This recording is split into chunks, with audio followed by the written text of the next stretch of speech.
Landon Dickerson, starting guard for the Philadelphia Eagles, just sustained a right knee meniscus injury this previous Sunday during practice. Hi, my name is Ryan. I'm a physical therapist, and I'm going to talk a little bit about the mechanism of injury, the anatomy of this injury, as well as some treatment options for Landon. So if we take a look at our model here, we do have these two crescent wedge-shaped structures that lie between the femur as well as the tibia. One on the medial compartment and one on the lateral compartment. These are your menisci. The primary role of the menisci is for shock absorption through the limb as well as nourishing that knee joint.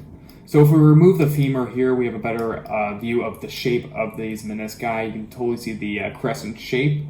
The majority of the meniscus is avascular. The only part that is vascularized is that periphery. Now, this is important because if there is a tear in the meniscus and it's not in that blood flow region, that means it will not heal on its own. Typically, the mechanism of injury for a meniscal tear is when you are weight bearing through a semi-flexed limb and there's a twisting mechanism that leads to the tear in the meniscus. Now with Landon Dickerson, we know that it's a right meniscus injury, but we're not sure of how severe the injury is at this moment. So there is debate between what surgical route they're going to choose, either the meniscectomy or the meniscal repair. Now, depending on the type of tear, there can be conservative management that can help assist with reducing pain, swelling, and improving overall function. However, based on the reports, it looks like surgery might be an option for Landon. So the biggest difference between the meniscectomy and the meniscal repair is the length of recovery and what happens during surgery. So the goal of the surgery is to remove part or all of that torn meniscus, as seen right here.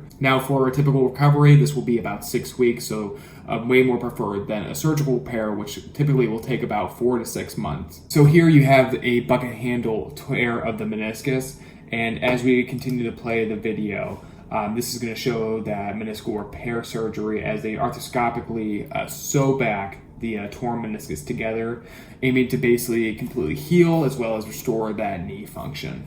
As Philadelphia Eagles fans are eager to hear more about Landon Dickerson's meniscus injury and to see if surgery is an option, if it were to be required, we are hoping that it's going to be a meniscectomy, as he'll only be out for about 6 weeks instead of a whole meniscus repair, which will most likely be season ending. Hope you found this video informative, and thank you so much for watching.